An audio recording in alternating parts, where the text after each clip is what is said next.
Somos o menor podcast do Estúdios Flow, precisamos muito da sua ajuda. Mas é isso aí. Vamos trabalhar então? Mas deixa eu te falar, chega de mim, quero falar de ti. A tua vinda para São Paulo, como é que foi essa decisão, assim? Então, Você perdeu alguma coisa, estava namorando, não. pra família? Essa é uma decisão, é um momento importante que você decide sair da tua casa para buscar algo maior. Então, eu tava lá em Porto Alegre, morando com a minha mãe ainda, e aí eu abri essa empresa, que é o sacocheio.tv, que é onde tá o meu podcast. É tipo o sistema de assinatura do Tim Dillon, eu tenho o meu também. Uhum. E aí é uma plataforma com vários podcasts. O A Deriva tá lá também, então o Saco Cheio e mais outros que eu tenho. E aí essa empresa começou a dar certo, começou a dar uma grana. E aí eu vim para São Paulo fazer um curso de teatro intensivo, de 1 mês, no Wolf Maia. Ok. Aí eu fiz esse curso, fiquei 1 mês aqui. Então, nesse mês, eu fiz muita coisa. Eu abri show de pessoas, eu fui ver show de pessoas, conheci um monte de gente, fui no show do Meirelles, eu te vi no Comedians, eu tava envolvido na parada. Sentiu vida. Me senti vivo, né? Fazendo as coisas que eu queria fazer, absorvendo as coisas. Fui em show de todo mundo, Neil Agra, fui no show do Luca Mendes, que é meu amigo também, fui ver um monte de gente. Aí eu voltei pra Porto Alegre e eu tava sentado na frente do computador, fazendo nada. Voltei à minha rotina anterior fazendo bosta nenhuma. Uhum. Aí eu bateu assim, cara, não posso mais ficar aqui. Se eu quero realizar o sonho de trabalhar com comunicação, comédia, entretenimento, o que seja, eu tenho que ir pra lá. Não tem como não fazer isso. Aí eu decidi na hora, assim. Eu fui no site das companhias aéreas, peguei o voo mais barato pra daqui 1 mês, sei lá, arrumei um Airbnb pra ficar 2, 3 meses, só pra ter um lugar pra me estabelecer, e vim na loucura. E fiquei até agora. Porque eu imaginei que não ia dar certo, né? Que eu ia voltar em 4, 5 meses. Mas como que não ia dar certo? O dinheiro que você ganhava já era um dinheiro remoto, não precisava estar necessariamente no Rio Grande do Sul. Era a mesma coisa, na verdade. Mas é que eu sempre tenho a sensação de que semana que vem vai acabar. Semana que vem o pessoal vai entender a cagada que fizeram me acompanhar e vão cair fora. Então, eu sempre tem esse medo na minha cabeça, né? Aí eu chegando aqui, como eu sou amigo do pessoal do Flow, eu comecei a ir mais lá no Flow, porque eu já ia direto, né? Antes, quando eu vinha pra São Paulo, eu sempre dava um pulo lá, eles me convidavam pra ir. E morando aqui, eu comecei a ir sempre, como participava do Extra Flow lá, a gente conversava e tal. E sempre era muito legal. E aí, num dia eu tava lá, depois de um Flow, conversando com eles, e eu perguntei se eu podia gravar o Saco Cheio lá no estúdio, eles deixaram.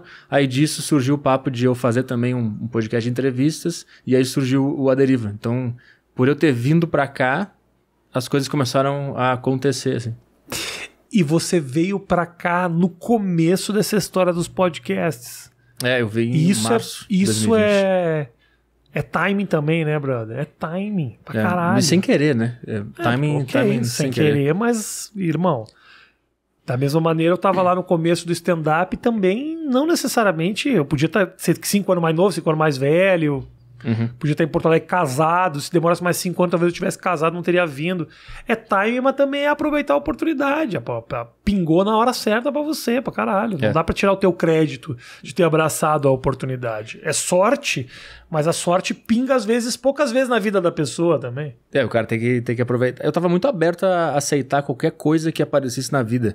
Depois de um período da vida em pensamento negativo e depressão, e só pensar coisa ruim, teve um momento na minha vida que eu comecei a aceitar tudo que acontecia. Tudo de proposta, de vontade que a minha cabeça me dava, eu simplesmente fazia. Então, acho que isso... Porque eu podia ter falado, depois eu vejo esse negócio do podcast de entrevista aí, depois eu vejo, a gente vai conversando. Mas eu aceitei na hora e já falei com o Zuckerman, que eu tinha contato com ele, e marquei o primeiro A Deriva. Então, eu me dou esse mérito de começar a aceitar as oportunidades da vida, né? Quando você fala que você estava em depressão, isso era em Porto Alegre. Era. E o que te levou a ficar se sentindo dessa forma? Não sei. Eu lembro que com 15 anos, do nada, um dia eu acordei para ir pra escola e comecei a chorar. Não tinha acontecido nada, era uma rotina normal, né? Comecei a chorar muito indo pra escola. Eu ia a pé pra escola, eu ia chorando muito na aula, chorei muito. Tanto que a professora veio perguntar o que estava acontecendo e eu lembro que eu falei, não sei o que está acontecendo.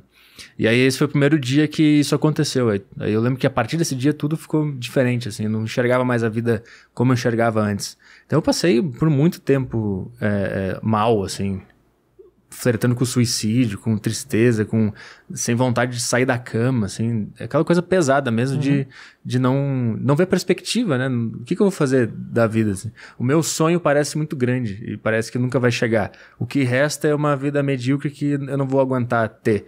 E aí eu ficava afundado nesse sentimento ruim. E eu não sei como que eu comecei a ver a vida de forma diferente e comecei a resistir a isso, assim. Essa sensação me acompanha até hoje.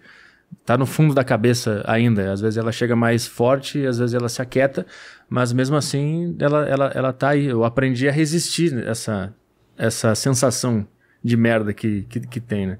E eu acho que é por isso que eu comecei a aceitar oportunidades, tudo que acontecia na vida eu aceitava justamente como uma forma de combater esse negócio. Porque esse negócio ele se aquieta quando tu começa a não dar atenção pra ele e começa a fazer as coisas que tem pra fazer, né? Porque se tu ficar deixando pra amanhã, qualquer coisa, assim, lavar a louça, deixar pra amanhã, e tu tem esse problema, já bota mais um pezinho nesse problema, assim. Então eu percebi que se eu fizesse tudo que eu queria fazer na hora e aceitasse tudo que surgisse, as coisas começavam a andar mais fácil. Então esse processo eu fiz logo que eu cheguei em São Paulo, de aceitar tudo. Inclusive show, assim, fazer show que não era meu, né? Não era meu solo, que é muito mais confortável. Surgiu a oportunidade de fazer um show num restaurante, numa pizzaria. Eu falava sim, foda-se. Eu ia mal pra caralho, voltava mal, mas eu fiz o negócio. Até porque no restaurante também não ia ter como ir bem também. Provavelmente todo mundo foi mal na porra do restaurante. Não, o cara que foi depois de mim, a primeira frase já explodiu o restaurante de risada. Que merda. O cara volta mais deprimido do que saiu de casa. Porra, eu fui pra curar minha depressão, voltei mais chateado. Mas você, nesses momentos mais dark, assim, você chegou a se machucar? Alguma coisa assim? Não, eu não teria coragem de fazer nada, mas eu pensava muito, assim. Pesquisava bastante métodos pra fazer quando eu era jovem. Como assim? Tipo, ia no Google pra saber se... Métodos indolores pra suicídio. Eu ficava vendo o que tinha lá. Na época ainda não tinha tanto filtro, né? A internet, né? Hoje, se tu pesquisar, vai ter Centro de Valorização à Vida, vai ser as 10 primeiras respostas ali, vai ser essa. Sim. Antigamente tinha algumas coisas que eu ficava lendo, assim, mas só fantasiando mesmo. Era meio que um alívio, assim, saber que eu podia fazer isso. Mas eu não faria. Eu nunca cheguei perto de fazer. Porra, caralho. Sabia disso. Sabia. Não, só pesquisar já é um passo. Só pesquisar já é um passo. E se você sentia... Bom, não quero eu criar piração na tua cabeça, mas se você sentia um alívio só de saber que podia... Eu acho que esse sinal, na verdade, ele é muito mais pesado do que você imagina. Mas é um alívio. Se você saber. Se isso te fazia bem... Né? Te fazia, pelo menos, combater aquele sentimento naquele momento, tudo bem, né? Mas não, assim, se tudo der errado, eu tenho essa carta na manga. Ainda me acompanha essa carta na manga. Não, brincando. Tô brincando. Mas isso em algum momento depois, agora... Isso voltou em algum momento? Não. Esse sentimento? Não, ele tá... Eu sinto que ele tá aqui, mas ele não... Antes ele controlava a minha existência, né? Tá. Eu vivia em função disso. Hoje eu só sei que ele tá ali. Você faz terapia? Faço. Bom. Eu faço há muito tempo. Eu faço. A mesma terapeuta há muito tempo? Não, eu mudei. Eu mudei recentemente pra... Você é presencial aqui? Você vai até a pessoa e Não, tal? A gente faz no Google Meets.